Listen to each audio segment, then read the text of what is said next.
I may or may not have mentioned this before, but the Bosnian league is an enigma, something I can't completely understand. No one can. I used to just about never watch our league, maybe watch the occasional derby, and then recently, especially like the end of last season, I started actually like watching games like Sloga Poslušje, which is a mistake on my end. I can't blame anyone for that. Our clubs have also not had the greatest success in Europe, and by that I mean that since the war, no one's actually made it to the group stage of just about anything. This year, 2023, we're actually about to have 4 different teams challenging for Europe. How exciting. Today I'll just be giving you coverage when they play, who they play, chances of winning, chances of losing, which by the way, I don't know much about the teams they're facing. I do know about the teams that I'm mentioning from the Bosnian end a little bit, have zero fucking knowledge on Dynamo Minsk, so, we move. We'll start with champions of the Bosnian League last season, and the only ones actually fighting for the Champions League, Zrinjski Mostar.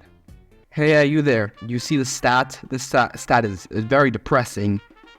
This is why I would kindly request of you to subscribe and like.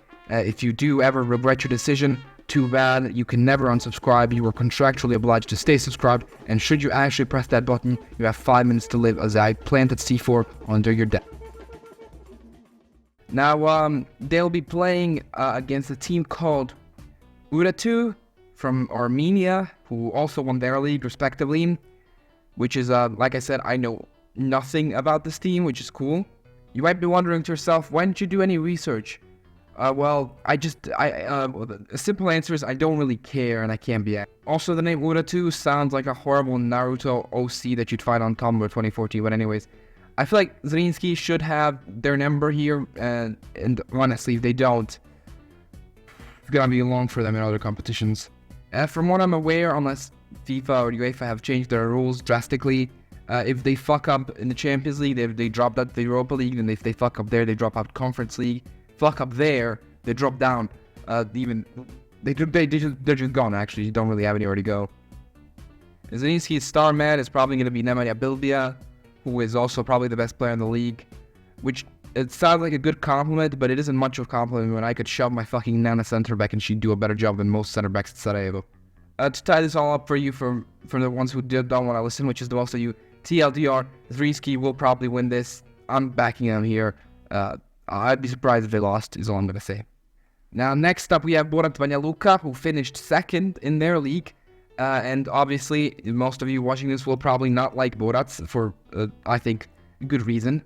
They are fighting for the Europa League, and in their first playoff match, they will be facing FK Austria Vienna. Like I said, I don't know that much, believe it or not. I'm not an expert in Austrian football. I think these guys are pretty good, and I think Borac are going to lose this one. I think these men are fucked.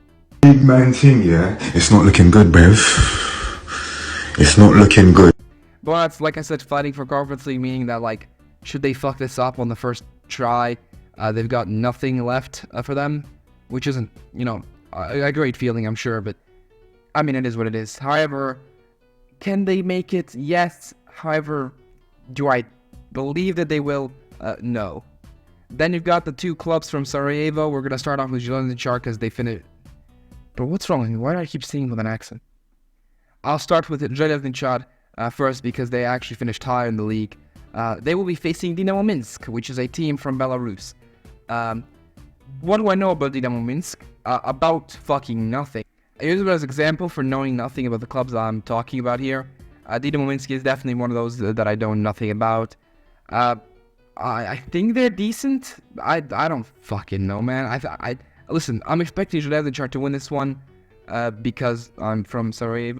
Battling for Conference League, meaning that, like I said, they can kick themselves right back in the ass if they just fuck this one up. I'm backing them here. I don't really know who's gonna pull out all the stops. I know that one Brazilian Donny could be decent. I mean, Hodgic is playing as well. I like him for reasons that I think should be very obvious.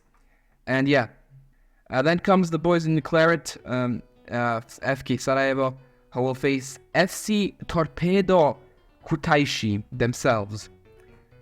I did not pronounce that right. I am aware of that. I could retake it, but I just don't want to. This is a Georgian team that I know, just like Dynamo Minsk, nothing about. However, they finished 6th in their league, so I believe... I mean, it'd be pretty fucking embarrassing should Sarajevo lose this. I'm rooting for every team in the country because even if, like I said, I don't really like Borac or Zrinjski because half their players don't even end up playing for a national team, I still believe that it just makes our league's rank go higher, which I think is good for us in general.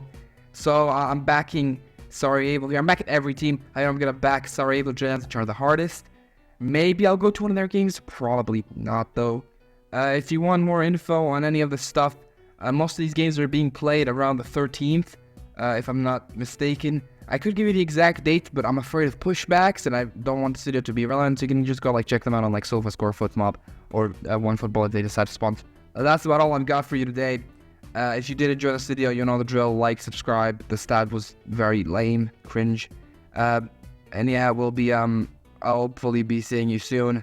Just shut the fuck.